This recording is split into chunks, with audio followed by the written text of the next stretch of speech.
Hi everyone, I welcome you all to my YouTube channel A Gurukul academy. जैसा कि friends पिछले class में हमने एमसीक्यू के नंबर 1 क्वेश्चंस हम लोग कैरी किए थे और 1 से लेकर 20 तक के क्वेश्चन का क्या अप्रोच होना चाहिए और क्या लिखने आना चाहिए वो सारा तौर तरीका बताया गया था। इवन जो और में आपका जो मल्टीपल चॉइस क्वेश्चन रहता है कि या तो आप ये सॉल्व करें या तो आप ये सॉल्व करें, तो दोनों में से आपके पास चॉइसेस रहते थे दोस्तों। तो जो आपको ईजी लगता था वो आप सॉल्व कर सकते हैं, लेकिन मैंने दोनों सॉल्व कर आपको दिखाया कि इनफैक्ट अगर और वाला सवाल आता है तो आप देख लीजिए ताकि आपका रिवीजन हो जाए। याद रखिएगा, ये जो सेशन है ना दोस्तों, अगर जो लड़का या लड़की अगर ढंग से मेरा देख लिया, समझिए उसका 10th का पूरा मैथमेटिक्स क्या हो गया, रिवीजन हो गया। ठीक है, आइए आज हम लोग क्वेश्चन नंबर 21 से लेकर 26 को डिस्कस करने वाले हैं, जैसा कि बोर्ड के ऊपर देख रहे होंगे आप लोग। और ये क्वेश्चन, हर क्वेश्चन 2 मार्क्स का पूछा जाता है एग्ज़ाम में दोस्तों, तो ध्यान दीजिएगा और मेरे साथ सॉल्व करने की कोशिश करेंगे। तो वीडियो को पॉज करें, जो लड़के रिवीजन कर चुके हैं वो अपना प्रिपरेशन देख लें कि मेरी तैयारी कैसी है और मैं क्वेश्चन को सॉल्व कर पा रहा हूँ या नहीं कर पा रहा हूँ। ठीक है, आइए दोस्तों अब हम लोग क्वेश्चन को डिस्कस करेंगे एक एक कर। तो जो चैनल पे पहली बार आ रहे हैं दोस्तों, उनसे मेरा एक ही रिक्वेस्ट है कि भाई अब तो कम से कम चैनल को आप लोग सब्सक्राइब कर लें, ठीक है ना। और जो जिनके छोटे भाई बहन जो अभी 8, 9, 10th में जा रहे हैं, उनको भी ई गुरुकुल अकेडमी के बारे में आप लोग ज़रूर बताएं, ठीक है दोस्तों। बाकी अगर अच्छा लगे तो वीडियोस को लाइक कीजिएगा, अगर अच्छा नहीं लगे तो वीडियो को डिसलाइक भी कीजिएगा, ठीक है ना। और अगर इन दोनों में से किसी को नहीं आता है दोस्तों तो बस देख के छोड़ देंगे, ठीक है। आइए, ठीक है ना। जैसे कि क्वेश्चन है, question number 21 to 26 carry 2 marks each. अब यहाँ पे 21 नंबर में कहा जा रहा है दोस्तों, find the mode of the following distribution. आपको मोड निकालना है, ठीक है ना।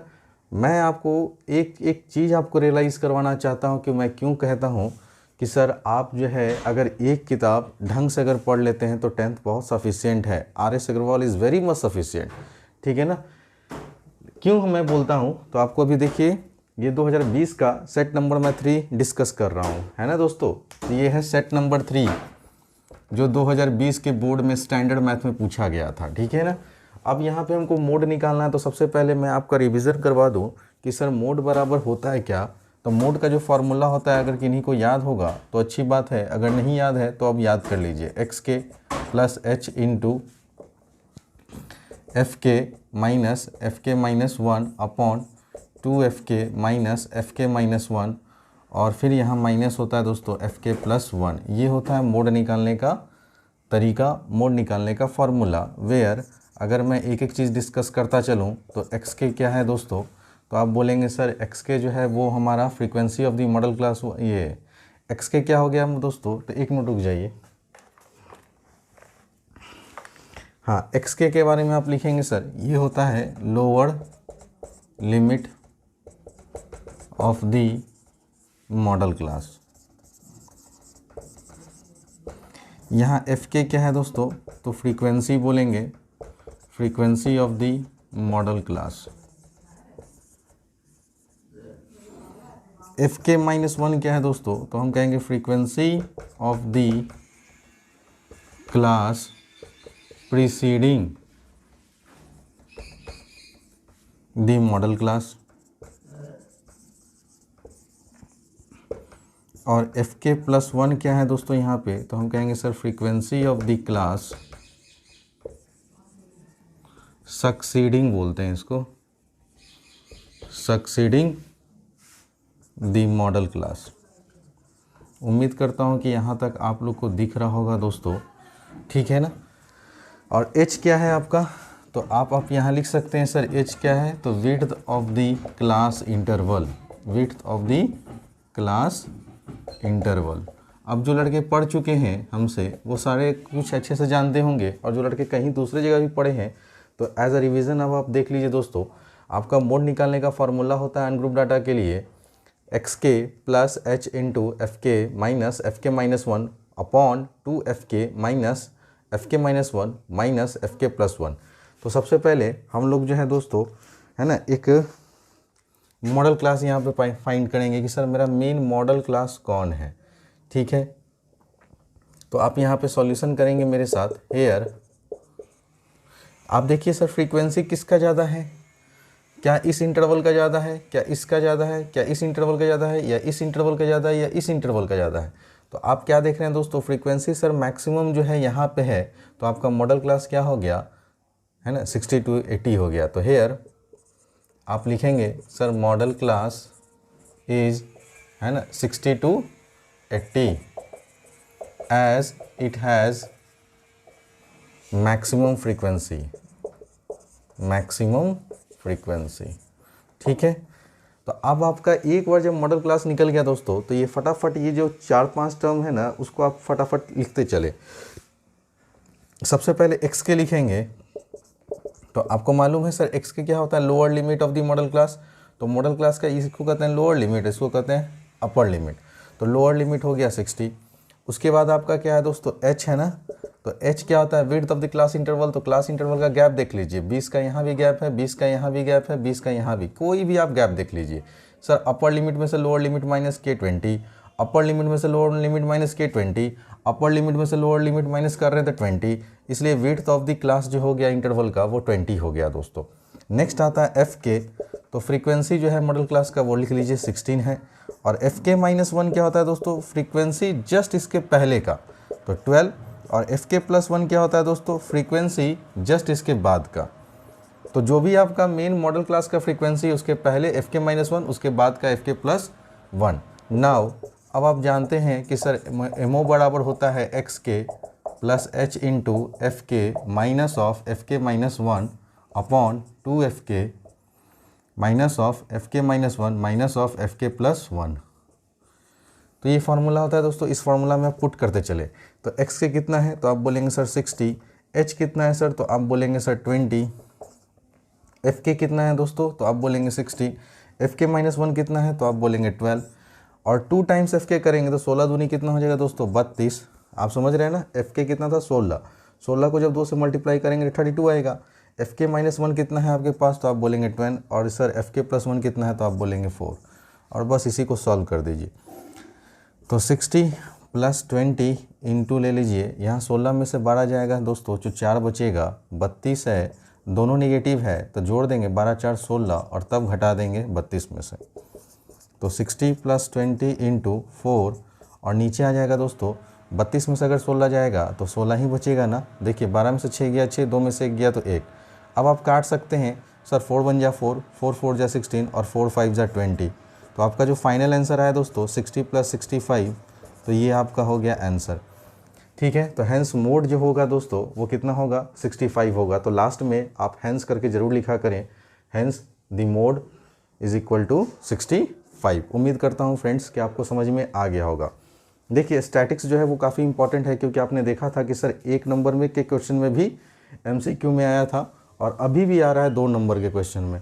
तो अभी तक 3 नंबर के क्वेश्चन अभी हम लोग स्टैटिक्स से देख चुके हैं ना, इसलिए आप लोग स्टैटिक्स बहुत अच्छे से पढ़ें। ठीक है, तो प्लीज़ टेक योर टाइम। इसके और में भी एक क्वेश्चन पूछा हुआ था 21 नंबर में, या तो ये क्वेश्चन बनाए या तो वो क्वेश्चन बनाए।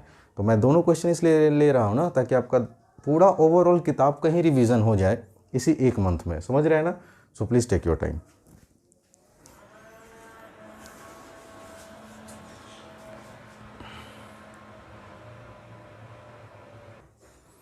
आइए फ्रेंड्स, अब आप देख रहे होंगे सर क्वेश्चन नंबर 21 में एक और में भी क्वेश्चन कर दिया हुआ था। तो आपके पास 2 चॉइसेस थे, या तो पहले क्वेश्चन में आप मोड निकालना सीखिए, या फिर आप दूसरे क्वेश्चन बनाना चाहेंगे तो यहाँ मीडियन निकालना था।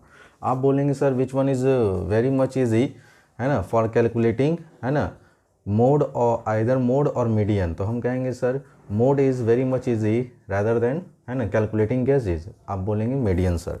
तो कभी भी मोड और मीडियन में से कोई भी अगर एक सवाल आता है दोस्तों, तो आप सबसे पहले प्रीफर कीजिए मोड को सॉल्व करने का, क्योंकि मोड में झंझट नहीं है, फार्मूला डायरेक्ट है, निकालेंगे निकल जाएगा। मीडियन थोड़ा सा कैलकुलेटिव हो जाता है। ऐसा मैं इसलिए बोल रहा हूँ ताकि आप लोग को रियलाइज़ हो कि सर कौन से क्वेश्चन को हमको पकड़ना है और कौन से क्वेश्चन को छोड़ना है। तो decision making is very much important, है ना, while giving your board examination. ठीक है, तो आपको मैं हर पैटर्न, हर चीज़ को आपको बता रहा हूँ, एक छोटी से छोटी चीज़ को भी कि आपको क्या करना चाहिए एग्ज़ाम में और क्या नहीं करना चाहिए, जो कि कोई टीचर ऐसा आपको नहीं बताया होगा जीवन में। ठीक है ना। आइए सर देखते हैं, हमको पहले मीडियन निकालना है। तो everyone should know the formulas of median. तो मीडियन का फार्मूला होता है दोस्तों L + H × n/2 - का CF अपॉन, है ना, एफ। ठीक है, तो ये फॉर्मूला एक बार आप लोग सभी लोग मिला लीजिए। सही है दोस्तों? तो हाँ, एक बार मिला लेते हैं। तो L plus H into N by two, हाँ सही है। तो यहाँ पे सर L क्या है, तो आप हेयर सभी चीज़ को रिवीजन कीजिए। L क्या है सर? लोअर लिमिट है ना ऑफ मीडियन क्लास। तो लोअर लिमिट है दोस्तों मीडियन क्लास का। H क्या है, तो आप बोलेंगे width of the class interval, width of the class interval. ठीक है, अच्छा सर, तो N क्या है यहाँ पे, तो आप बोलेंगे सर समेशन होता है ये सिग्मा FI का। ठीक है ना, तो सिग्मा FI बराबर आप लिख लीजिए कि सर ये N का वैल्यू होता है। ठीक है ना, जो हम लोग कैलकुलेट करेंगे। CF क्या है दोस्तों, तो इसको कहा जाता है कम्युलेटिव फ्रीक्वेंसी, कम्युलेटिव फ्रीक्वेंसी इसको कहते हैं। और F क्या है दोस्तों, तो frequency of the median class, frequency of the median class. ठीक है, तो आप लोग ध्यान से एक बार पूरे फॉर्मूले को रिवाइज कर लीजिए, क्योंकि सर अब यहाँ से मैं है ना सॉल्व करवाने वाला हूँ। तो सबसे पहले इसमें सर 3 कॉलम बनते हैं। ठीक है ना, तो सबसे पहला आपका कॉलम बनेगा क्लास इंटरवल का, तो आप क्लास इंटरवल बना लीजिए। दूसरा कॉलम बनेगा दोस्तों फ्रीक्वेंसी का, तो आप फ्रीक्वेंसी का बना लीजिए। और तीसरा बनेगा दोस्तों कम्युलेटिव फ्रीक्वेंसी का, तो आप कम्युलेटिव फ्रीक्वेंसी का कॉलम बना लेंगे। ठीक है ना। ये मैं सॉल्यूशन कर रहा हूँ फ्रेंड्स, तो ध्यान दीजिएगा यहाँ से। सर क्लास इंटरवल जो जैसे जैसे दिया हुआ है दोस्तों, आप वैसे वैसे सॉल्व करें। तो क्लास इंटरवल पहला है 500 से लेके 600 और इसकी फ्रीक्वेंसी दे रखी है 36। फिर कितना है दोस्तों, तो आप बोलेंगे सर 600 से 700 है और इसकी फ्रीक्वेंसी है 32। फिर है 700 से लेके 800 और इसकी फ्रीक्वेंसी है सर 32। फिर से सर 800 से लेके 900 है और इसकी फ्रीक्वेंसी है कितना 20। और 900 से कितना है दोस्तों 1000 और इसकी फ्रीक्वेंसी दे रखी थी 30। अब यहाँ पे मैंने बोला था कि सर समेशन हमको चाहिए फ्रीक्वेंसी का, तो आप यहाँ सिग्मा FI का वैल्यू निकालें। तो आप बोलेंगे सर 6 2 8, 8 2 10, हाथ में बचा 1, 3 3 6 3 9, 9 1 10, 10 2 12, 12 3 15। तो यहाँ पे सर सिग्मा FI का वैल्यू इतना आया। आपको तो फॉर्मूला में चाहिए n/2, तो आप सिग्मा FI का वैल्यू जब निकाल चुके हैं तो देयरफॉर हेयर n/2 का वैल्यू निकाल लीजिए। तो आप क्या बोलेंगे सर कि जो भी मेरा सिग्मा समेशन आया है उसको 2 से डिवाइड कर दीजिए, तो यह आ जाएगा आपका 75। ठीक है दोस्तों, उम्मीद करता हूँ कि यहाँ तक की बातें आपको समझ में आ रहा होगा। ठीक है, तो उस साइड मैं अब क्या करूँगा, मिटाना। चलिए कोई दिक्कत नहीं। सबसे पहला कम्युलेटिव फ्रीक्वेंसी लिखिए। तो कम्युलेटिव फ्रीक्वेंसी निकालने का क्या तरीका होता है कि जो पहला फ्रीक्वेंसी दिया रहता है दोस्तों, आप उस पहले फ्रीक्वेंसी को लिख दीजिए। अब आप डायगोनली चलिए, सर इन दोनों को जोड़िए। तो सर 6 2 8 हो गया, 3 3 कितना हो गया 6। फिर इन दोनों को जोड़िए, 8 2 कितना हो गया दोस्तों 10, 6 3 9 और 1 10। फिर इन दोनों को जोड़िए, तो सर ये हो जाएगा 120। और फिर इन दोनों को जोड़िएगा तो सर ये हो जाएगा 150। बात समझ रहे हैं दोस्तों या नहीं समझ रहे हैं?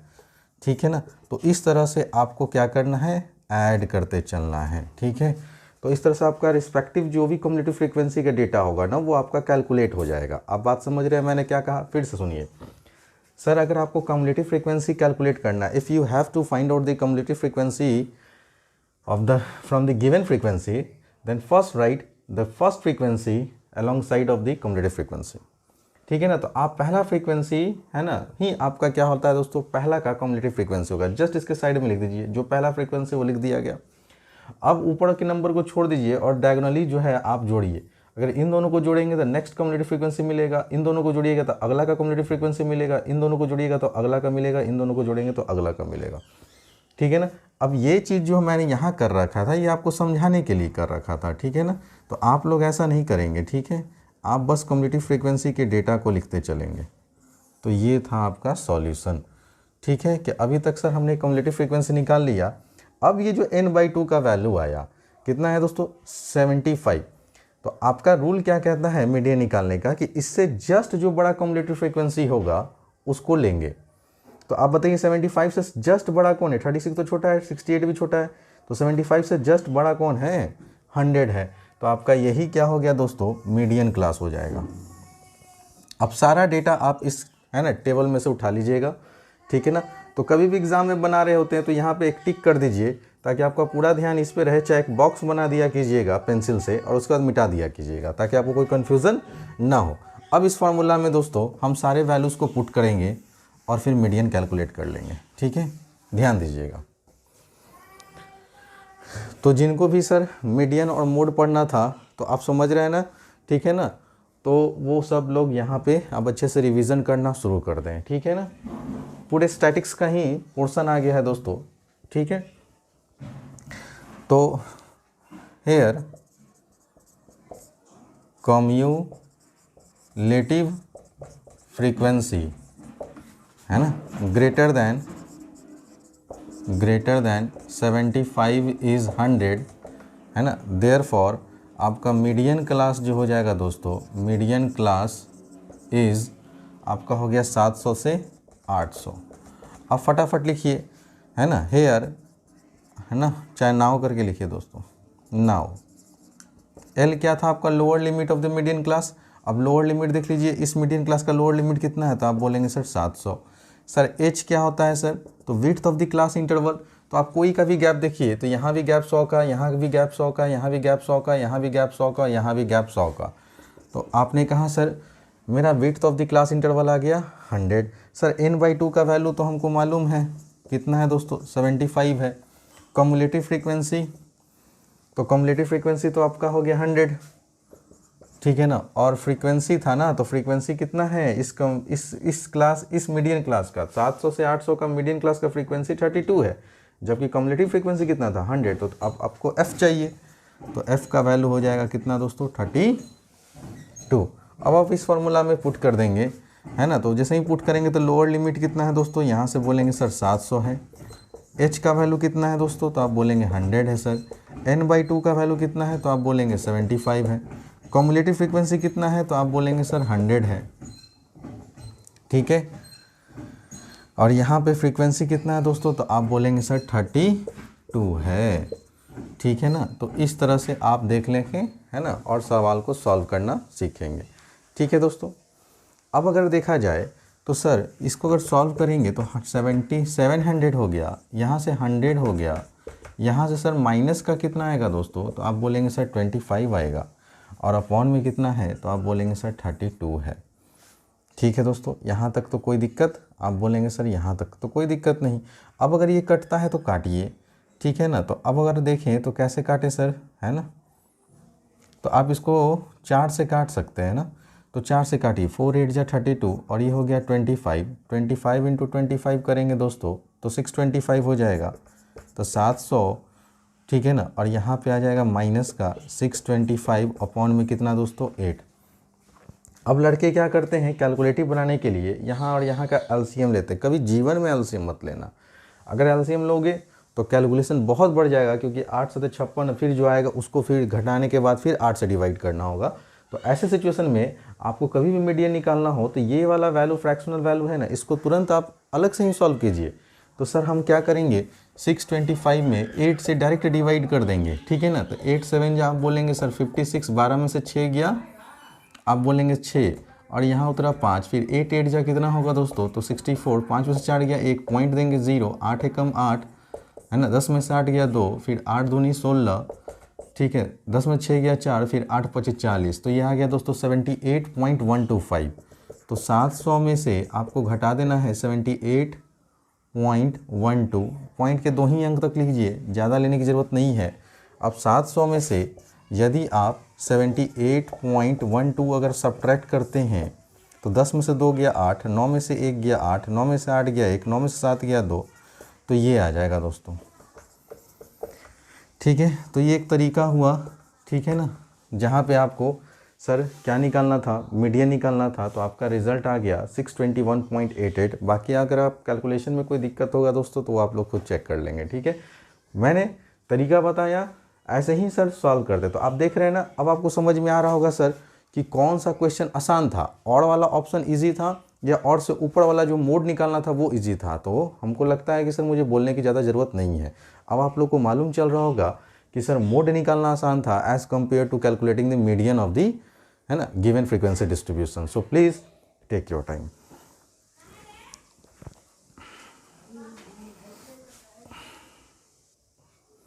आइए स्टूडेंट, अब हम लोग क्वेश्चन नंबर 22 को डिस्कस करते हैं। And this particular question comes under the chapter volume and surface area. नहीं, और ये भी सर 2 मार्क्स का क्वेश्चन है, ठीक है ना। अब यहाँ पे देखिए कह रहा है क्वेश्चन में क्या, in a figure a tent is in the shape of a cylinder. Already figure दिया हुआ है दोस्तों, तो टेंशन है नहीं कि एक टेंट है जो सिलेंडर के फॉर्म में है और इसके सरमाउंटेड बाई बोला तो इसका मतलब कि इसके ऊपर एक कॉनिकल पोर्शन है, लिखा भी हुआ है। द टॉप है ना, the cylindrical part is 2.1 metre high. Cylindrical part जो है दोस्तों वो 2.1 मीटर है ना ऊंचा है। एंड कॉनिकल पार्ट है स्लाइंट हाइट, और ये कॉनिकल पार्ट का जो स्लाइंट हाइट है वो 2.8 मीटर दे रखा है। Both the parts have same radius, दोनों का सर रेडियस क्या है, सेम है। अगर ये 2 मीटर है तो यहाँ का भी रेडियस 2 मीटर है। Find the area of the canvas use to make the tent. तो बोलिए कि सर इस कैनवास का, इसका जो टेंट बना रहे हैं इसमें कितना दरी लगेगा, उसका आपको क्या निकालना है, एरिया निकालना है। तो मैंने बता रखा था सर कि whenever the figure is the combination of more than 1 है ना, then always calculate the curve surface area of both the figure है ना, 1 by 1। अब यहाँ पे क्या होता है कि जब मैं ऑफलाइन पढ़ाता हूँ तो लड़के क्या करते हैं सर, कर्व सरफेस एरिया इसका अलग से निकालेंगे, इसका फिर अलग से निकालेंगे, जो कि बहुत ही वाहियात तरीका है और बहुत ही ख़राब तरीका है, क्योंकि उससे कैलकुलेशन आपका काफ़ी बड़ा हो जाएगा। और इस वजह से आप लोग देखते होंगे कि सर मेरे बोर्ड में क्वेश्चन जो है मुझे सब आ रहा था, लेकिन मेरे पास समय नहीं रहने के कारण क्वेश्चन छूट गया। कभी ऐसा नहीं कीजिएगा आप लोग। अगर क्वेश्चन है ना वॉल्यूम सरफेस एरिया का आता है और फिगर एक से ज़्यादा फिगर का कंबाइंड कर अगर एक पर्टिकुलर फिगर बनाया जाता है तो आप एक लाइन में स्टेटमेंट लिखिए और एक लाइन में ही क्वेश्चन को उड़ा दीजिए, है ना। कैसे उड़ाएंगे सर, तो by taking out some common elements from the given formula. बात समझ रहे हैं ना मेरी बात, कैसे, तो आइए सर। सबसे पहले हमको मालूम चल गया सर कि हमको कर्व सरफेस एरिया इस कोण का निकालना होगा, कर्व सरफेस एरिया इसका निकालना होगा। तो आपको मालूम है कि अगर हम लोग कर्व सरफेस एरिया सिलेंडर की बात करें तो ये होता है सर 2πRh, जबकि है ना अगर हम कर्व सरफेस एरिया बात करें किसका, है ना, ये लिख रहा हूँ दोस्तों कर्व सरफेस एरिया, जिसको लैटरल सरफेस एरिया भी कहा जाता है। और अगर मैं कोण की बात करूँ तो ये होता है πRL। लेकिन आपको देखिए सब कुछ मालूम है, स्लाइंट हाइट मालूम है, कोण का रेडियस मालूम है, कोई दिक्कत नहीं, आप आराम से लिखिए, है ना। तो एरिया ऑफ द कैनवास पूछा, फाइंड के बाद हटाइए और सॉल्यूशन करना शुरू करिए, है ना। एरिया ऑफ द है ना canvas used to make the tent, है ना। सराउंडिंग में जो आवाज़ें आती रहती है दोस्तों उसको आप नेगोशिएट कीजिएगा, नेगलेक्ट कीजिएगा। आप अपना फोकस इस बोर्ड पे और मेरे बातों पे ध्यान रखिएगा। हमको सर कैनवास का हमको क्या चाहिए, एरिया चाहिए था, तो हम लोग लिखेंगे curve surface area of a conical portion plus है ना curve surface area of the cylindrical portion. एक लाइन में ही उड़ाएंगे सवाल को, ठीक है ना दोस्तों। ऐसा ही लिखिएगा एग्जाम में भी। अब फार्मूला लिखिए, कॉनिकल पोर्शन का होता है πRL, इसका होता है सर 2πRh। आप बोलेंगे सर कॉमन क्या है, तो आप बोलेंगे πR कॉमन है सर, तो L प्लस यहाँ हो गया 2H। और यहाँ पे क्वेश्चन में साफ साफ लिखा हुआ है कि पाई का वैल्यू 22/7 लेना है। अब वैल्यू पुट कीजिए, तो 22/7, रेडियस कितना था दोस्तों 2, स्लाइंट हाइट कितना दिया था 2.8, और 2 इंटू एच करेंगे तो 2 इंटू 2.1 कर देंगे, क्योंकि ये हाइट जो है आपका सिलेंडर का 2.1 था। अब आप सॉल्व करेंगे ध्यान से, तो 22/7 इंटू 2, और यहाँ पे अगर आप देखें तो 2.8 अब प्लस 2 एकम 2, 2 दूनी 4, तो 4.2 आता है दोस्तों, ठीक है। आगे बढ़िए, तो आप बोलेंगे सर 22/7 यहाँ पे 2, और फिर इन दोनों को जोड़ दीजिए, तो 2 2 8 10 हो गया, 4 2 6 7 हो जाएगा, तो यहाँ 7 आएगा दोस्तों, 7 से 7 कट गया, और 22 दूनी कितना होता है 44 मीटर स्क्वायर। इस सवाल का आपका आंसर हो गया। तो आप हेंस करके लास्ट में फिर से आप लोग लिख दीजिएगा, चाहे डायरेक्ट तो लिखा ही हुआ है तो लिखने की ज़रूरत नहीं है दोस्तों। तो ये एक क्वेश्चन था 2 मार्क्स का। तो आपने देखा सर इस क्वेश्चन में टाइम नहीं लगा, ठीक है ना, लेकिन मीडियन निकालने में क्या लगा दोस्तों, टाइम लगा, ठीक है ना। अगर आप हमारी बात मानिए तो अगर आप RS अग्रवाल का है ना पेज नंबर है ना, ये सब तो नहीं बताना चाहिए, लेकिन फिर भी है ना बहुत जेन्युइन टीचर इसलिए बता देता हूँ दोस्तों। 848 नंबर निकालिएगा पेज, और आप देखिएगा कि CBSE 2020 में जो मोड का क्वेश्चन पूछा गया था वो एग्जाम्पल पहला ही पूछा गया था। एग्जाम्पल कौन सा, पहला, ठीक है। तो आपको मैं इसलिए बोलता हूँ कि अगर जो लड़का का इन है ना RX सवाल पे एग्जाम्पल पे कमांड है, जिसका एक्सरसाइज पे कमांड है, वो लड़का वहाँ पे धुआं धुआं कर देगा। ठीक है ना, आप RX सवाल ही एक बनाइए, 3 बार बनाइए, 4 बार बनाइए। ठीक है ना, सफिशियंट है दोस्तों। 10 बुक किताब के चक्कर में मत पढ़ो, नहीं तो बर्बाद हो जाओगे। 10 टीचर के भी चक्कर में मत पढ़ो, नहीं तो वो भी बर्बाद हो जाओगे। आप बात समझ रहे हैं ना। So please take your time. ये भी क्वेश्चन अगर मैं दिखाना चाहूँ ना तो दिख जाएगा, है ना, लेकिन छोड़िए, हम लोग प्रैक्टिस कर रहे हैं ना, क्वेश्चन से मतलब होना चाहिए। ठीक है, so please take your time.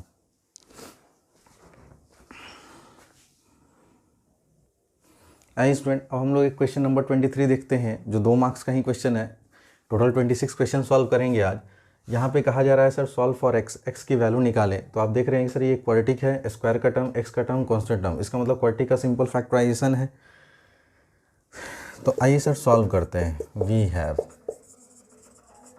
है ना, पहले आप इक्वेशन को लिख लीजिए, 14 स्क्वायर प्लस का 17x माइनस का 6 बराबर 0। आपने क्या करना है सर कि सर ये जो स्क्वायर वाला टर्म होता है ना, इसको आपको कांस्टेंट के साथ मल्टीप्लाई करना रहता है। तो जब आप मल्टीप्लाई करेंगे तो 14 गुने -6 करेंगे। देखिए जो बच्चे कमज़ोर हैं उनको यहाँ पे मैं लिख दे रहा हूँ। तो सर 14x स्क्वायर को -6 में गुना करना है। ठीक है ना, तो आपका आएगा माइनस का 84x स्क्वायर। ठीक है, कोई दिक्कत। अब जिनको टेबल याद होगा वो फटाफट कहेंगे सर ये तो हमको मालूम है कि 21 गुना 4 करेंगे तो सर 84 आता है, और 21 में से अगर 4 घटाएंगे तो सर 17 भी आ जाएगा। लेकिन यहाँ प्लस है, इसका मतलब बड़ा नंबर को प्लस में और छोटा नंबर को माइनस में। अब एक्स यहाँ है तो यहाँ भी एक्स लगा दीजिए। देख लीजिए अब सर, प्लस 21 में से माइनस का अगर 4x घटाएंगे तो प्लस का 17x आएगा, और प्लस 21 में अगर -4x से गुना करेंगे तो प्लस माइनस माइनस 21 4 जा 84 x इंटू एक्स स्क्वायर। इसका मतलब आपका फैक्टराइजेशन टूट गया है। ठीक है ना, समझ रहे हैं ना। तो आइए सर इसको सॉल्व करते हैं। तो 14x स्क्वायर यहाँ लिखेंगे आप 21x माइनस का 4x माइनस का 6 बराबर 0। अब आप बोलेंगे सर 7x कॉमन आ रहा है ना दोनों में, तो 7 दूनी 14x, 7 3 जा 21, यहाँ से -2 कॉमन आ रहा है दोस्तों, तो 2x और प्लस का क्या चीज़ 3 बराबर 0। मैंने बता रखा है कि सर जो यहाँ कॉमन आएगा वही कॉमन यहाँ आना चाहिए। अगर ऐसा आ रहा है इसका मतलब आप सही बना रहे हैं। तो 2x + 3 कॉमन फिर से ले लिए, यहाँ बच गया आप कितना 7x, और यहाँ क्या बचा दोस्तों -2 बराबर 0। अब कभी भी 2 नंबर का प्रोडक्ट अगर 0 के बराबर होता है तो हम क्या बोलते आ रहे हैं दोस्तों कि आइदर आप क्या बोलेंगे सर 2x + 3 बराबर 0 और 7x - 2 = 0। ये और है दोस्तों। ठीक है, सॉल्व कीजिए। यहाँ से 2x बराबर +3 उधर गया तो -3, यहाँ से x का वैल्यू आ गया दोस्तों -3/2, और यहाँ से सॉल्व कीजिए सर 7x बराबर 2, तो यहाँ से x का वैल्यू आ जाएगा 2/7। तो ये आपके 2 रिक्वायर्ड सॉल्यूशन हुए। तो हेंस चूँकि क्वाड्रेटिक है तो 2 सॉल्यूशन आना ही है, और 2 सॉल्यूशन आया है। देख रहे हैं दोस्तों। तो कुछ क्वेश्चन काफ़ी इजी हैं जो बहुत कम समय लेंगे, लेकिन कुछ क्वेश्चन ऐसे रहेंगे जो आपका टाइम टेकिंग होगा, है ना। और ये सब आपका कैसे आएगा दोस्तों, बस और बस प्रैक्टिस करिए। पूरा का पूरा जो है आप सैम्पल पेपर लगाते चले, चाहे आपको 50 नंबर क्यों ना आए। ठीक ना, आप अपना कॉन्फिडेंस को लूज़ ना करें, आप बढ़ते चलें आगे। एक समय ऐसा आएगा जब आप 3-4 सैम्पल पेपर जब बना लोगे ना तो आपकी कॉन्फिडेंस लेवल बढ़ जाएगी। क्यों? क्योंकि आपके मार्क्स धीरे धीरे इंक्रीमेंट होना शुरू हो जाएगा। समझ रहे हैं ना। लेकिन अभी भी जो लड़के सैम्पल पेपर नहीं बना रहे हैं, एक स्पेसिफिक टाइम के अंतर्गत आप अलार्म लगा लीजिए 2 घंटे का या 2.5 घंटे का। 2.5 घंटे का तो मिनिमम लगाइए, 3 घंटे का भी नहीं, 2.5 घंटे का। 3 घंटे का पेपर आप कोशिश करें कि 2.5 घंटे में हमको सॉल्व करना है। आप 2.5 घंटे का अलार्म लगा दीजिए और उसके बाद आप प्रैक्टिस कीजिए। ठीक है ना, बीच में कोई डिस्टर्बेंस नहीं कि मम्मी बुला रही है, पापा बुला रही है, कोई कुछ नहीं, किसी का नहीं सुनना है ना। अगर आप लोग ऐसा कर रहे हैं तो आपको एग्ज़ाम में मज़ा आएगा। So please take your time.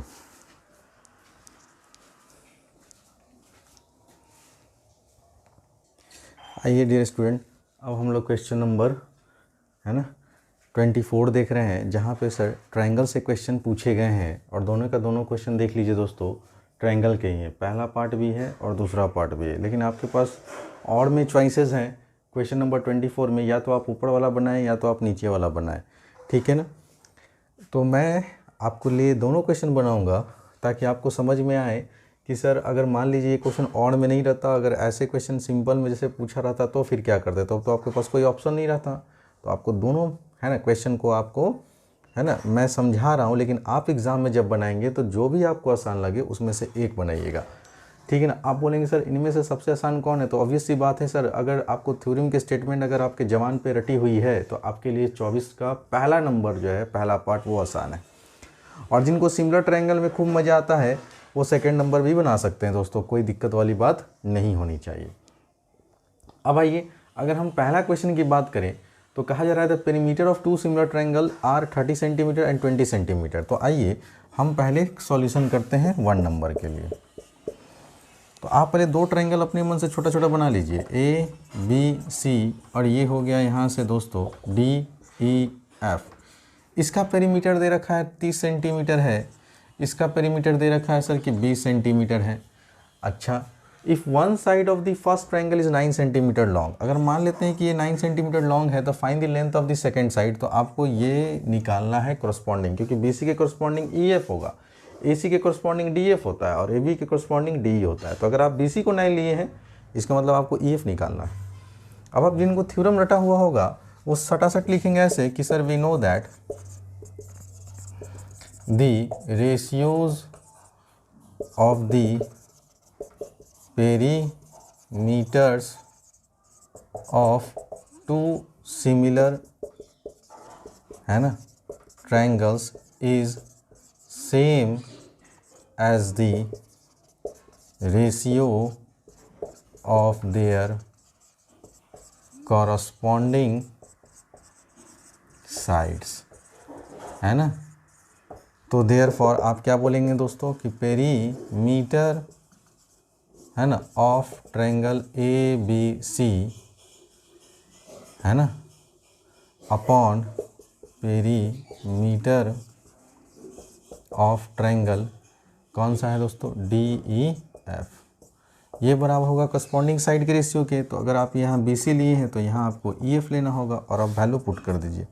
Sir इसका पेरीमीटर दे रखा था 30, नीचे वाले का देखिए 20 दिए रखा था, यहाँ बी सी का वैल्यू 9 था और आपसे ई एफ का वैल्यू पूछा गया। सर 0 से 0 ख़त्म, 3 1 जा 3, 3 3 जा 9, क्रॉस मल्टीप्लाई करेंगे तो ये तो 1 बचा दोस्तों, ई एफ इंटू 1 करेंगे तो यहाँ से आपकी ई एफ की वैल्यू आ जाएगी 3 2 जा, आप बोलेंगे सर 6 सेंटीमीटर। और यही सवाल का आंसर था दोस्तों।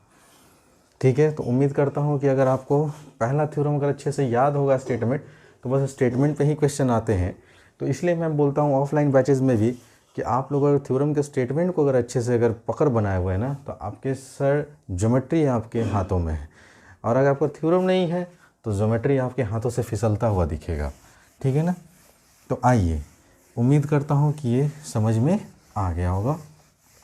अब इसके सेकेंड पार्ट को देखते हैं तो ध्यान दीजिएगा, है ना, कि सेकेंड पार्ट अगर कोई लड़का ट्राई करता तो क्या होता। कह रहा है क्या कि ट्रायंगल पी क्यू आर, आप देख रहे हैं कि दोस्तों पी क्यू आर एक राइट एंगल ट्रायंगल है। कहाँ पे है तो कह दिया है पी पे 90 डिग्री का है। एम एक पॉइंट है, एम के बारे में ये नहीं कह रहा है कि एम मिड पॉइंट है, बस बोला एम एक पॉइंट है on the side Q R such that P M is perpendicular to Q R. अब पी एम भी जो है सर परपेंडिकुलर है किस पे, क्यू आर पे। तो शो करना है कि पी क्यू का स्क्वायर बराबर होगा Q M into Q R. ठीक है दोस्तों, ये शो करना है। तो हम आपको बता रखे हैं, या ऑफलाइन में जितने मेरे बच्चे पढ़ते हैं ना तो उनको मैंने बता रखा था कि सर अगर कभी भी किसी एक नंबर का स्क्वायर किसी दो के प्रोडक्ट के बराबर आए तो इस स्क्वायर को 2 बार में तोड़ो, इसका मतलब हम प्रूफ को चेंज करेंगे। ठीक है, तो टू प्रूफ क्या करना है फ्रेंड्स, हमको प्रूफ करना था, ये सॉल्यूशन कर रहा हूँ मैं, ध्यान दीजिएगा। टू प्रूफ करना है कि पी क्यू का स्क्वायर बराबर होगा Q M into Q R के। ठीक है ना। अब आप इस पी क्यू को 2 पार्ट में तोड़िए, क्या लिख सकते हैं ऐसे, तो आप बोलेंगे बिल्कुल लिख सकते हैं सर, कोई प्रॉब्लम नहीं, है ना। अब इस पी क्यू, तो मैंने कहा कि सर अगर ये चीज़ प्रूफ कर दिए तो इसका मतलब कि ट्रायंगल जो हमको प्रूफ चाहिए था वो आ गया। तो आपको क्या करना है, ट्रायंगल का अरेंजमेंट जो है वो सही से करना है। तो अगर आप आर पी क्यू में जाते और पी एम क्यू में जाते हैं तो आप बोलें कि सर ये दोनों 90, ये दोनों कॉमन, इसका मतलब triangle R P Q similar हो गया पी एम क्यू के बाई ए सिमिलैरिटी। अब जब दो ट्रायंगल सिमिलर होता है तो करस्पॉन्डिंग साइड प्रोपोर्शनल होता है ना दोस्तों, तो आप देयरफॉर आप यहाँ से कह सकते हैं, ठीक है ना, ध्यान दीजिएगा। सर यहाँ पे हमको क्या चाहिए, पी क्यू चाहिए ना, तो अगर आप सेकंड और थर्ड को लेते हैं तो यहाँ पे सेकंड और थर्ड आ जाता है, तो पी क्यू प्रोपोर्शनल हो जाएगा। अगर ये दोनों लेते हैं तो एम क्यू के, और फिर आपको चाहिए क्यू आर, तो क्यू आर फर्स्ट और थर्ड ले रहे हैं दोस्तों, है ना, तो इधर भी आ जाएगा पी क्यू, और आप क्रॉस मल्टीप्लाई कर दीजिए तो पी क्यू का स्क्वायर बराबर M Q into Q R, और यही आपको क्या करना था दोस्तों, प्रूव करना था। तो आप यहाँ पे प्रूव कर देंगे, ठीक है। तो ये बहुत आसान क्वेश्चन था, ठीक है ना। अगर आपको अच्छे से ट्रायंगल का अरेंजमेंट अगर आज आप अच्छे से ले लेते हैं, कोई लड़का यहाँ पे अगर अरेंजमेंट गलत लेता, जैसे मान लीजिए पी आर क्यू कर देता, तो ये चीज़ नहीं आता। चाहे यहाँ पे अरेंजमेंट अगर गलत कर देता, एम पी क्यू कर देता, तो भी साइड प्रोपोर्शनली होता है। इसलिए आपको ध्यान देना है इसके अकॉर्डिंग कि अगर आप यहाँ पे पी क्यू ले रहे हैं सेकेंड और थर्ड, तो यहाँ पर भी सेकेंड और थर्ड ही साइड प्रोपोर्शनल होना चाहिए, जो कि एम क्यू आ रहा है। अगर यहाँ फर्स्ट और थर्ड ले रहे हैं तो यहाँ भी फर्स्ट और थर्ड आना चाहिए, और जो कि आ रहा है। तो आप देख रहे हैं ना, Q R upon P Q है, बात समझ रहे हैं ना। तो इस तरह से आप दोनों का दोनों क्वेश्चन ट्राई कर सकते थे। दोनों क्वेश्चन अपने में बहुत ही ईजी क्वेश्चन था ट्रायंगल का, जो भी पूछा गया था 2020 में। So please take your time.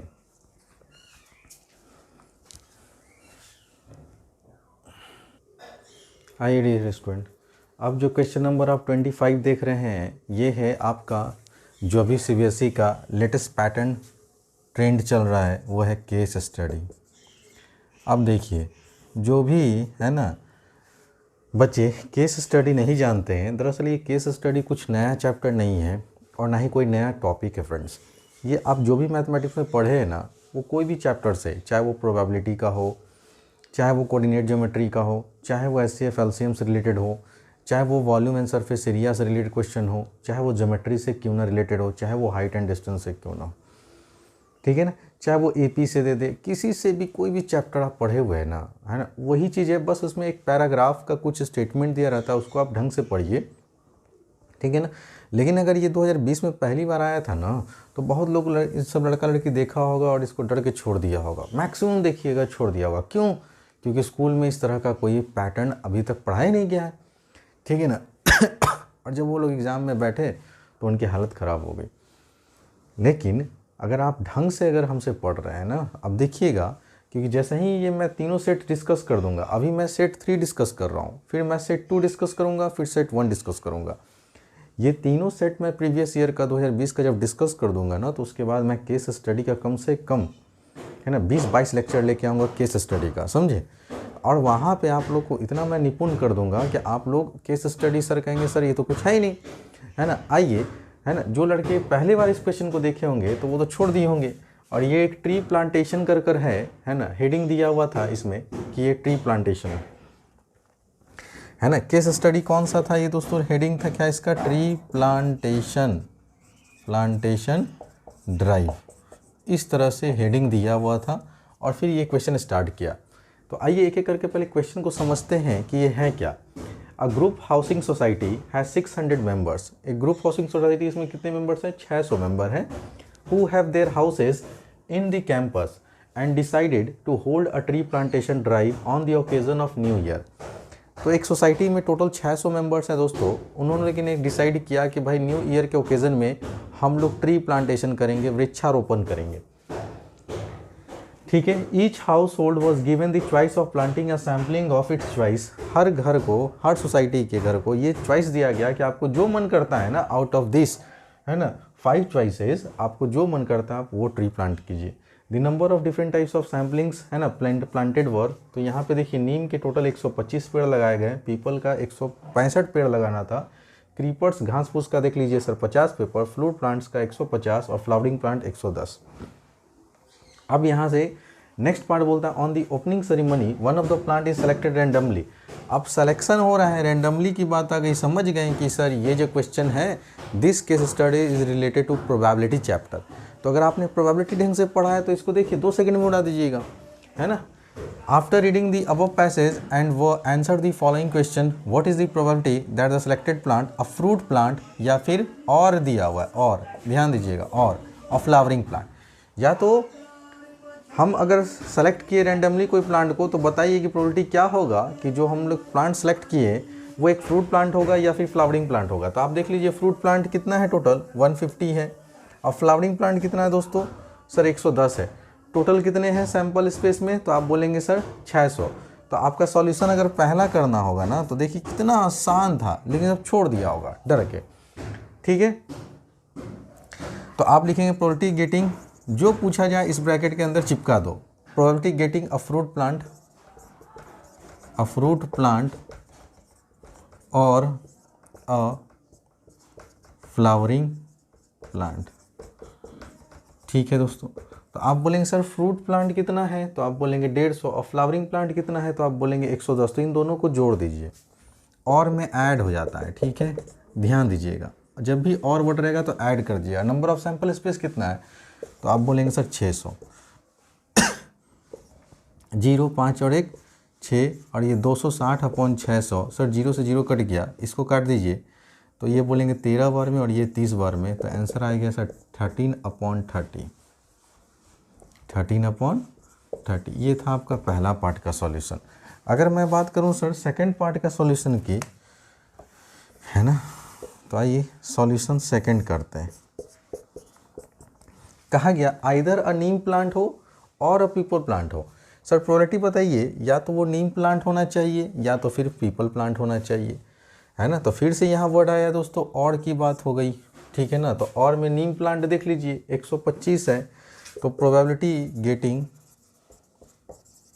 है ना, आइदर अ नीम प्लांट और अ पीपल प्लांट। ठीक है दोस्तों, तो ये एनी अपॉन एन एस करेंगे तो नीम प्लांट कितना है, तो 125, अब पीपल प्लांट कितना है 165। तो दोनों को फिर से जोड़ देंगे और बटा कितना कहेंगे दोस्तों 600। अब आइए सर 5 5 10, 6 2 8 और 1 9, और फिर ये 290/600। सर इससे ये कट गया, आंसर आ गया 29/60। ठीक है दोस्तों, तो ये काफ़ी इम्पॉर्टेंट क्वेश्चन था, है ना, काफ़ी इजी क्वेश्चन था। लेकिन अगर जो नहीं पढ़े होंगे उनके लिए क्वेश्चन काफ़ी टफ होगा, क्योंकि केस स्टडी एक लेटेस्ट पैटर्न चला है। और आप लेके चलिए सेक्शन बी में एक क्वेश्चन, या फिर सेक्शन सी में भी क्वेश्चन रह सकता है केस स्टडी का।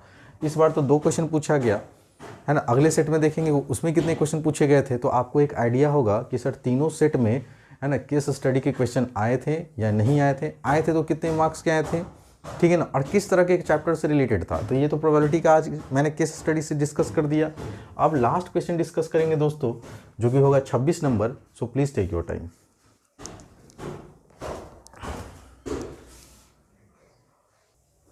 आइए फ्रेंड्स, अब आते हैं हम लोग ट्रिग्नोमेट्री के जो क्वेश्चन पूछे गए थे 26 नंबर, जो कि 2 मार्क्स में आया था।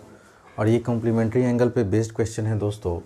तो जो भी ट्रिग्नोमेट्री अभी आप लोग हमसे पढ़ रहे हैं और जो नहीं पढ़ रहे हैं वो कृपया कर वो पढ़ना शुरू कर दें, है ना। जो भी वीडियोस अभी तक मैंने ट्रिग्नोमेट्री पे अपलोड कर रखे हैं दोस्तों, वो आप ही लोग के लिए है, इसलिए आप लोग भरपूर फ़ायदा उठाएं, ठीक है ना। जो लड़के ऑनलाइन का मज़ा उठाना चाहते हैं वो ऑनलाइन का उठाएँ, लेकिन अगर आप सोचिएगा कि सर डेली वीडियो आए, है ना, तो सर मेरे पास अभी तो फ़िलहाल समय है, क्योंकि 1 तारीख से, है ना, याद रखिएगा, है ना, ट्राइबेक ब्लू में, है ना, 10th की बैच स्टार्ट हो रही है ना, और वो है 1 अप्रैल से।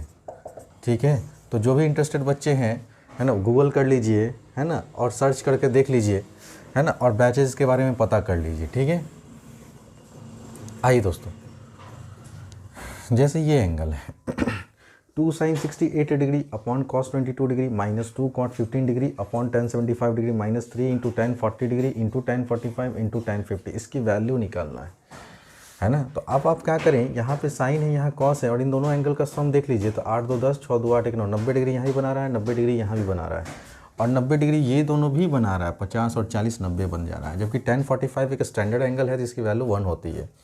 तो आप या तो दोनों को साइन में कन्वर्ट करें या तो दोनों को कॉस में कन्वर्ट करें। तो मैं चाहता हूँ कि कॉस में ही कन्वर्ट कर दो, तो ठीक है। तो 2 साइन लिखेंगे, 90 लिखेंगे, जिसमें कन्वर्ट करना है वो एंगल यहाँ लिखेंगे। अपॉन क्या आ गया दोस्तों, cos 22 डिग्री माइनस 2 कॉट लिखें, है ना, 90 लिखें, और जो एंगल में कन्वर्ट करना है उसको घटा देंगे। 75 में कन्वर्ट करना था, यहाँ हो जाएगा tan 75 डिग्री। अब आइए दोस्तों 3 tan लिखेंगे। अब हम 40 को जानते हैं, कन्वर्ट करना चाहते हैं कॉट में, तो tan 90 माइनस क्या लिखेंगे 50 डिग्री। ठीक है, और यहाँ पे ये जो tan था इसको आप यहाँ लिख दीजिए, और ये cot 45 तो हमको मालूम है ना, tan 45 1 होता है, तो आपने यहाँ 1 लिखना है। ठीक है, अब आप सॉल्व कीजिए। तो आप बोलेंगे सर 2 sin 90 माइनस थीटा होता है cos थीटा, तो इसका मतलब 2 इंटू cos 22 डिग्री, अपॉन में cos 22 degree. 2 cot 90 minus theta होता है टेन थीटा, तो हो जाएगा 2 tan 75 degree upon sin 75 degree. यहाँ पे आइएगा सर 3 tan 90 माइनस थीटा होता है दोस्तों कॉट थीटा, तो ये हो जाएगा cot 50 degree into tan 50 degree और इंटू का 1। अब आप हमसे पढ़ चुके हैं सर ये दोनों बराबर है कट गया, ये दोनों बराबर है कट गया, तो यहाँ बचा 2 माइनस 2 और माइनस 3 इंटू और cot theta into tan theta 1 ही होता है ना दोस्तों। तो अब आप देखिए ध्यान से कि सर ये प्लस माइनस ख़त्म हो गया और -3 इस सवाल का आंसर आता दोस्तों, ठीक है ना। तो आपने क्या देखा दोस्तों कि सर किस तरह से हमने, है ना, सेक्शन 2 जो कि 2 मार्क्स के क्वेश्चन थे, जो 21 से स्टार्ट हुआ 26 तक ख़त्म हुआ, हर क्वेश्चन 2-2 मार्क्स के थे, इसका मतलब 12 क्वेश्चन अभी हम लोग डिस्कस किए दोस्तों। 21, 22, 23, 24, 25, 26, 12, 6 क्वेश्चन डिस्कस किए, 6 क्वेश्चन 12 मार्क्स के। तो इस तरह से देखिए डिस्कशन करने में क्या होता है ना कि आपको हर पैटर्न का चीज़, हर तरह का सवाल, हर चीज़ आपको सीखने को मिलेगा, एक एक सेकंड में आपको एक एक चीज़ देखने को मिलेगा, ठीक है ना। इसलिए अगर वीडियोस पसंद आता है दोस्तों और इसी तरह का वीडियोस अगर आप रेगुलर बेसिस पे चाहते हैं ना, तो आपको तो लाइक करना पड़ेगा दोस्तों, सपोर्ट करना पड़ेगा, ठीक है ना। अगर आप लोग लाइक करेंगे तो मैं इस तरह से वीडियोज़ लाऊँगा। अगर लाइक नहीं आता है दोस्तों तो आप लोग जहाँ हैं आप लोग वहीं खुश रहें, मैं जहाँ हूँ मैं वहीं खुश रहूँगा दोस्तों, ठीक है। मिलते हैं अगले क्लास में ए गुरुकुल एकेडमी पे, तब तक बने रहिए हमारे साथ, है ना। नेक्स्ट सेशन में दोस्तों हम लोग सेक्शन सी डिस्कस करेंगे, उसके बाद एक सेक्शन डी डिस्कस करेंगे। तो आते आते आप देखिएगा कि सारे क्वेश्चन जो हैं प्रीवियस ईयर के वो तो मैं डिस्कस करूँगा, तीनों का तीनों सेट। उसके बाद फिर मैं केस स्टडी पे आऊँगा, क्योंकि सबसे ज़्यादा लोगों का डर केस स्टडी को ही लेकर है, ठीक है ना, कि सर किस तरह के क्वेश्चन पूछे जाएंगे, आएगा तो कैसे बनाएंगे और कैसे नहीं बनाएंगे। तो तब तक के लिए बने रहिए दोस्तों ए गुरुकुल एकेडमी के साथ। Thanks for watching.